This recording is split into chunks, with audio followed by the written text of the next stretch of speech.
Perfect. So thank you very much. First of all, let me introduce myself. I am Yolanda Ingrating from Stairway to Rock. We are magazine based in Spain, but I living now in UK. Okay. And I interviewed you 3 years ago for the previous album, but was by email. Oh, So for okay. this album, I had sure that I wanted to interview you in video. So thank you very much. Nice. And thank you for dedicating me these minutes. So yeah, first of all, congratulations for the new album, The Beast Goes On. How is it going with because it has been released one week ago? How is being the feedback of the public? So do you try to read comments on YouTube?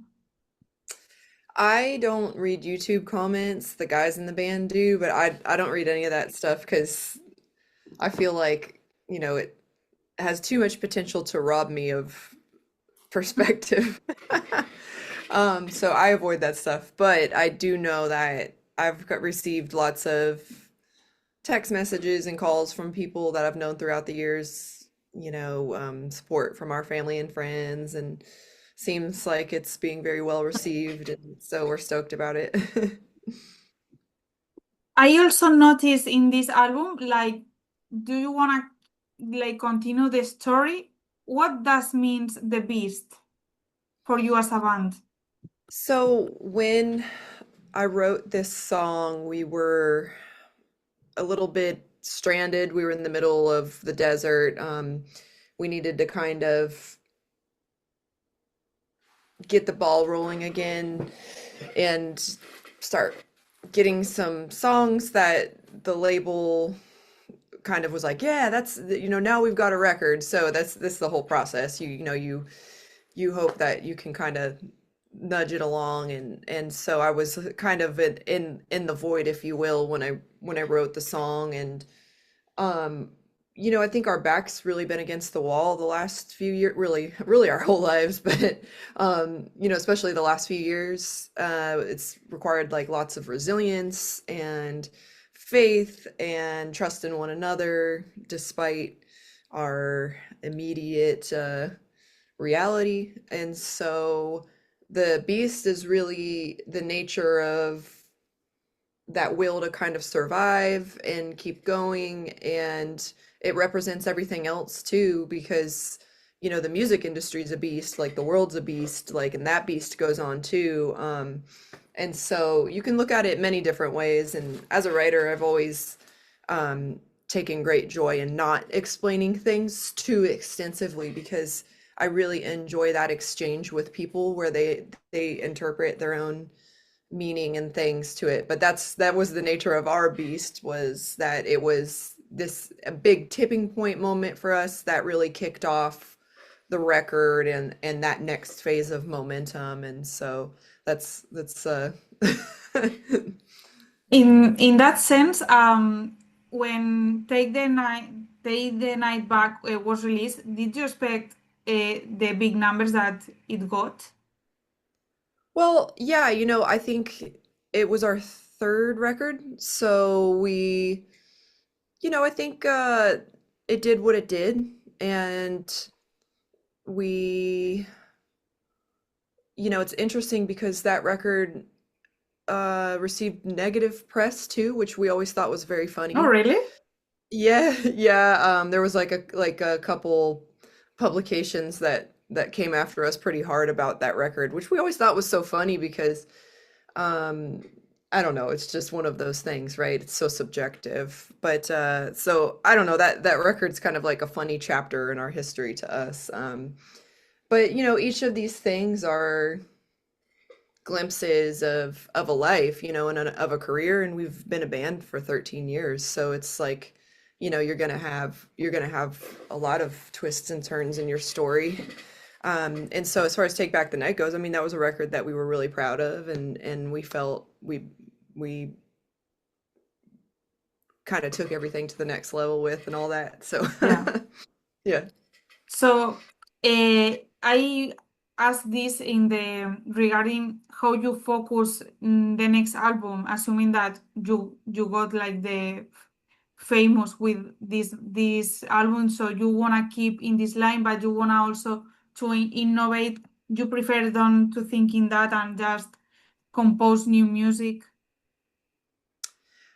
Well, we just are you talking about, so you're asking basically like where do you go from one album to the next? Like what is the intention?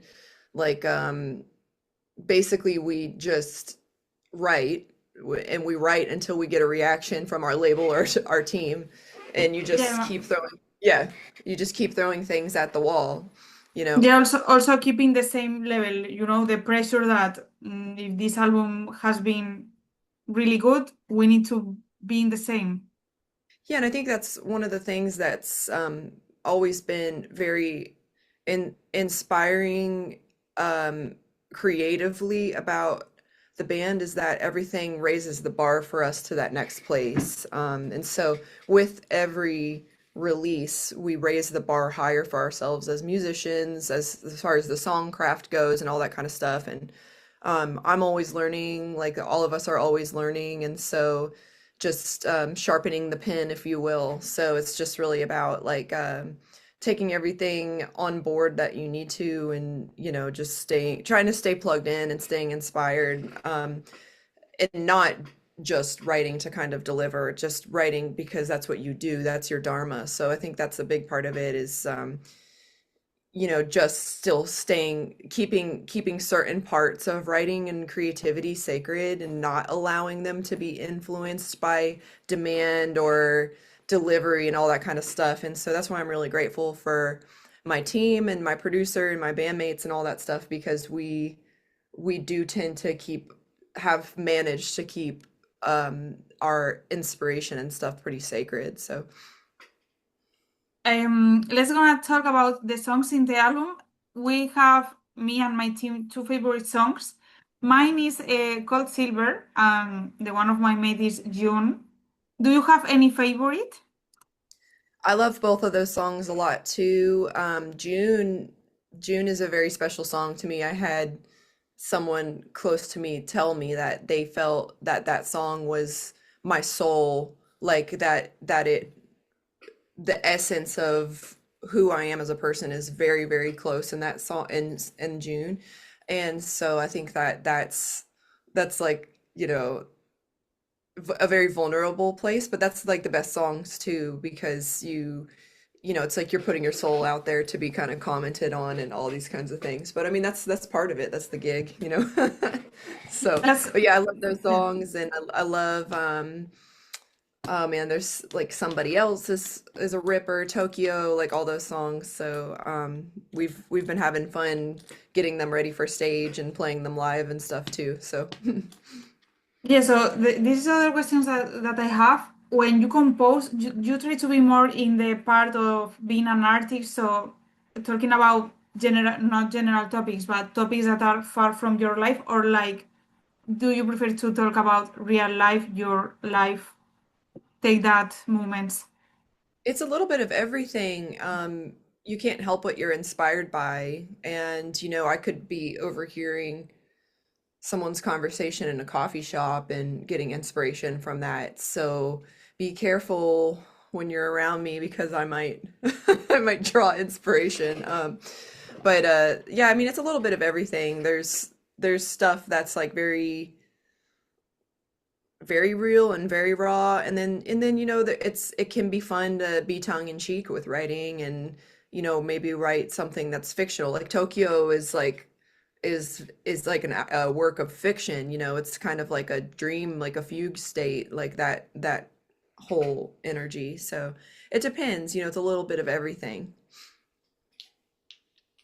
So, a wonderful surprise, there is a cover of Bad Religion at the end of the album.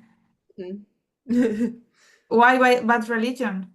So Ash Avildsen, the founder and owner of Sumerian, had been telling us that we should do that song for probably since we signed. He really, really wanted us to take a crack at it, and so we just found the right time to be able to do it, and a place on a record to be able to do it, and so we went for it, and it was fun for us. Is it me as a journalist? Maybe I need to know this kind of connection, but I didn't thought about it. Oh, interesting. Yeah. Are you gonna tour with this album a lot in Europe? Do you start in March? No, in May, sorry. What Europe means for Starbenders? It's really incredible. We love it. Chris is Hungarian, so he gets to go see family, and it's his, kind of his side of the pond, and my DNA, like we're Welsh Irish, so it's it feels like you can kind of feel it in your blood, like that it feels familiar and like that you're akin to it and everything like that. And we just love it. The audiences are great, the food is great. Like there's like a lot of parts of Europe that um we just find so refreshing, and like it's everything, especially because we're from the southeast in the States, and it can get a little boring over here, and it's like just a complete adventure for us, and it's a dream come true. And I didn't even get on a plane until I was 23 years old, so like the fact that I can go and travel and see places with my band is like something that's incredible, and we all love it a lot. I think because I have friends that attend to your previous shows in Spain, and the opinion of them was the same. Like they need to do a full show, and I think now you will go as a headliners. No, it's your own tour. So congrats for that and good choice. Yeah, we love Spain. When we were there, I had come down with, some kind of tour funk, whatever, and we were in Barcelona, and I walked through the Gothic quarter to the sea, and I just walked right into it, and it was cold, and everybody was looking at us like we were crazy. And I just walked straight into it in my clothes, and like literally was healed, like all like everything I had been feeling, went away. And we actually were able to spend I think a week, maybe somewhere between 5 or 7 days, and it was really incredible, and we really enjoyed it, and such a beautiful city, and like the Spanish people and everything like that too. We just had a blast. Also, are you gonna play in Azkena Rock Festival? Is in Bilbao in Country Basque, Uh-huh. and it's a really special festival. I don't know if you can be staying there for more time, or more days, but it's Hmm. really special, special bands. Nice. We can't wait. It's gonna be awesome. I want to ask you also. Mhm. In the sense that your aesthetic is more like disruptive, let's say in this way, more Mhm. than in the more than the classic rock conventions, let's say. Do you feel this kind of aesthetic still feels the public uncomfortable nowadays? Well, I think that fashion and aesthetic and all that stuff is, I think people are getting really creative and really explorative, and I don't know that we're disruptive anymore so much as like we get a lot of like people being like, "Oh, you guys look so cool," or like whatever, like I want to try that, I want to do that. And then like we see people out all the time that like lay us to waste. Like they look like cool as fuck, and they're just like at a coffee shop, and we'll be like, "Oh my God, look at that person," and we'll usually go say hi and stuff. And so I think that like there's more weirdos out in the field now, and I think that people are more comfortable kind of letting their freak flag fly, or just like allowing their fashion and their aesthetic and their identity to be something that's not hidden. And I just think that that's really cool. It's a really cool like human exchange. And so, I mean, shit, sometimes we'll go places where people are like, what the fuck are you guys doing? But most of the time people are like just curious, and they'll come up to us and just like start a conversation, which is really cool because it helps us be connected to people and everything like that. And I think that that most people tend to be like that. Like, you know, and obviously we run into like some people that like seem to be angered by our existence, but thankfully we're a pack, you know. So, and you know, we may look That means fluff. it's working. Yes, we may look fluffy and glittery, but like you know, we can throw down, you know, we're so it's you know, I think it's good. So that's strength in numbers, you know. So do you notice any difference between Europe and United States nowadays or no? Oh, fuck yeah. Yeah, 100%. I mean, yeah, undoubtedly. I think that there's a clamp on people here where it's just an energetic and, you know, very real thing going on. And in Europe and stuff, people feel more free to express themselves and sort of like emote and do all these things. And you know, we played in Poland a few years ago, and at the end of the show they were chanting thank you, and we were like, what are they saying? And we were like, they're chanting thank you. And you know, here in the States, sometimes like if we're opening for somebody or whatever, they're just like they just don't they're just like stone faced. They don't react at all. And you're like, I think they hated us or they could have liked us. I have no idea.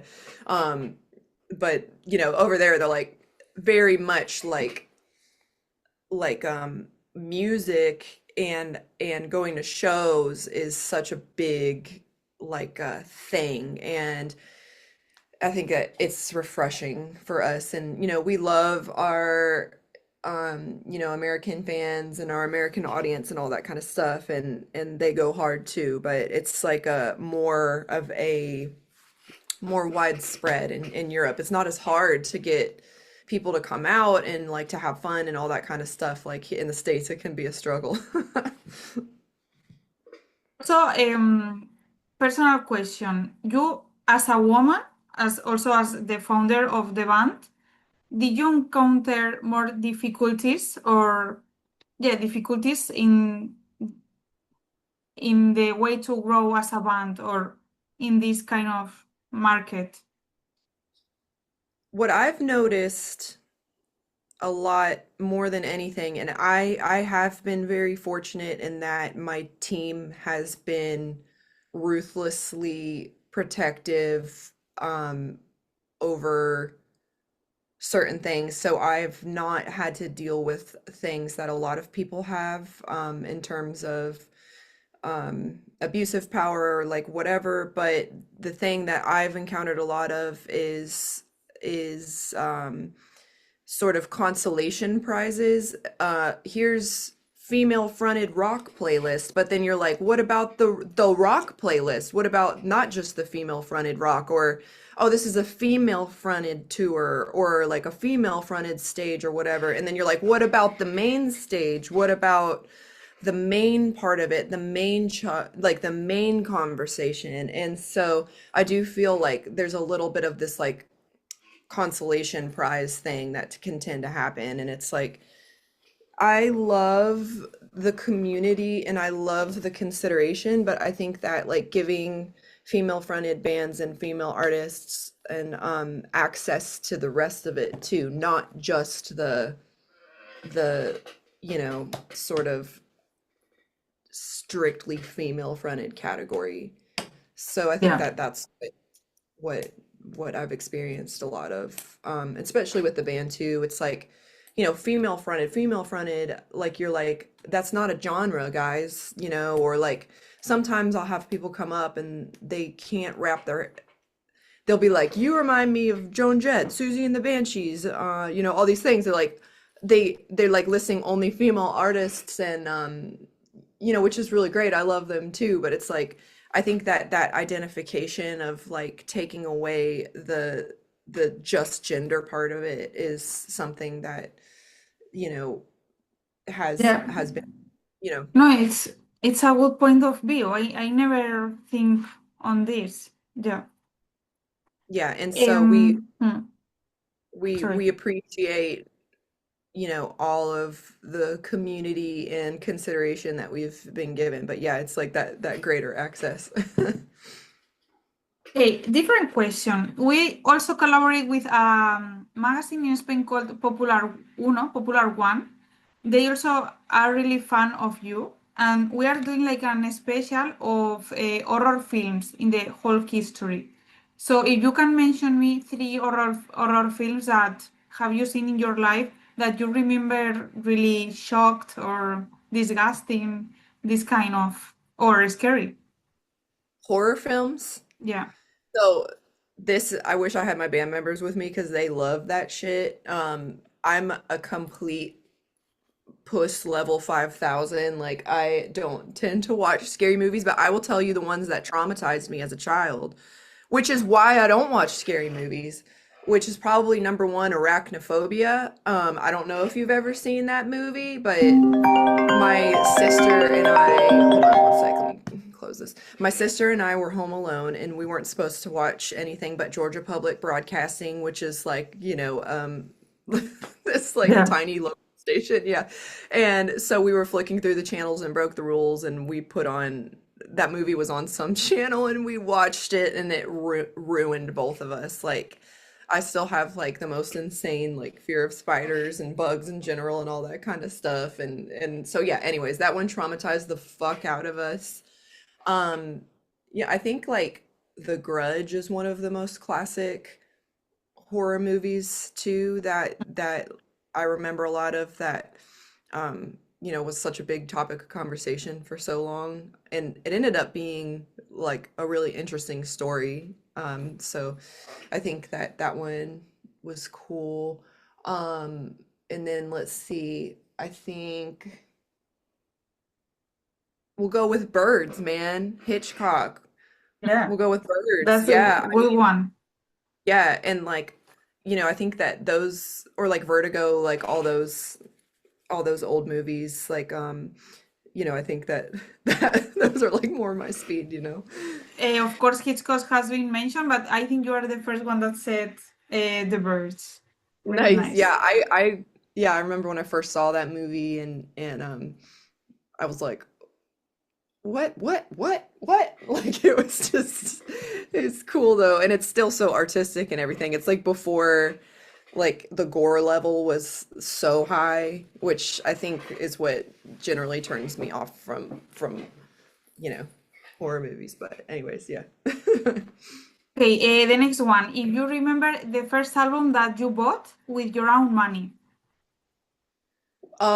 With my own money, um, it was probably like either Destiny's Child or like Aqua or something like that. Yeah, yeah, like when I was a kid. So I think that's probably it's probably either that or Britney I think Spears or they something. are the beginnings of everyone. Yes, exactly. Exactly. Second one. Have you ever cried in a concert? And if you remember which band and which song was play were playing. Yeah, I cry all the time. Sometimes I get these things called my psychiatrist calls them black holes. Like basically my adrenaline like will trip my brain out and I'll just like go my brain just goes black and I'll like completely forget a guitar part or like lyrics or something and it's really fucking terrifying when you're motoring and you're in front of a crowd of people. And so I got a really bad black hole one time during the song Cover Me. And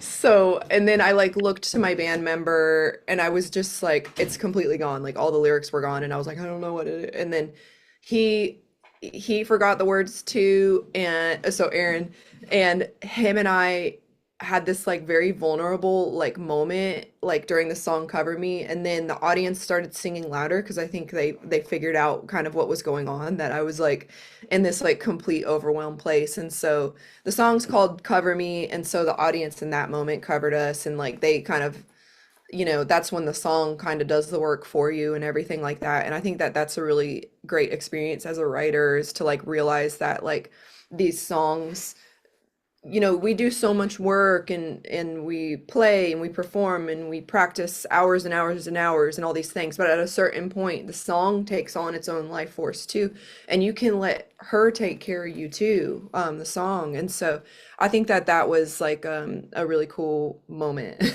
And it's also like very hard to sing through crying, so I hate when it happens, but I'll just get so overwhelmed with emotion sometimes, and it'll just grab me, you know.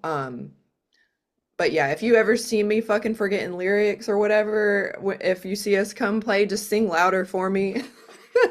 But at least So you are brave and you continue being yeah, there. So yes, yes. So yeah. question related with your shows in on live. If you can invest a big budget on doing a big show, I don't know, fire, lasers, what would you like to do?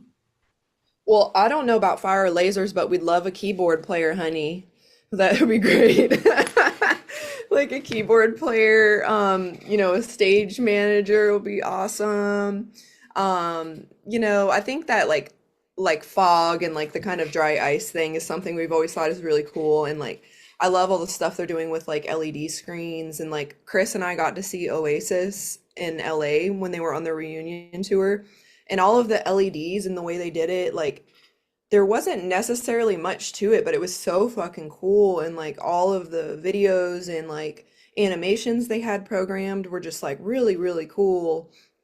And the way that they incorporated the band into the animations, like all that, that's kind of all you need, like, and to make it so people in the back can see you better and all that kind of stuff with some of the screens is really awesome. So, yeah, that, and I do consider that, to me, true success is when you can bring an animal on tour with you, whether it be a cat or a dog. And so eventually, hopefully we can have a cat or a dog on tour with us. That's where our production budget will go.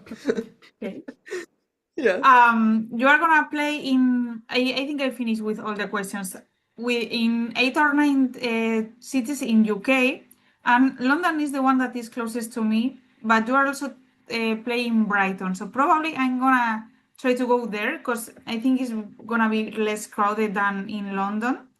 Hmm. Really excited to see the show of Starbenders. Are you thinking in changing something in the set or in your, I don't know, dress code for the next tour?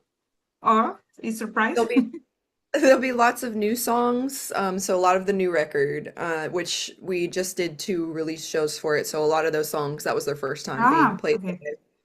live. So that's quite a bit, there's a lot of these songs people will be hearing for the first time live, and we've worked up some really cool like instrumental sections, like lead-ins and things like that, and the rest is just rock and roll. So no, you never know what could Super. happen.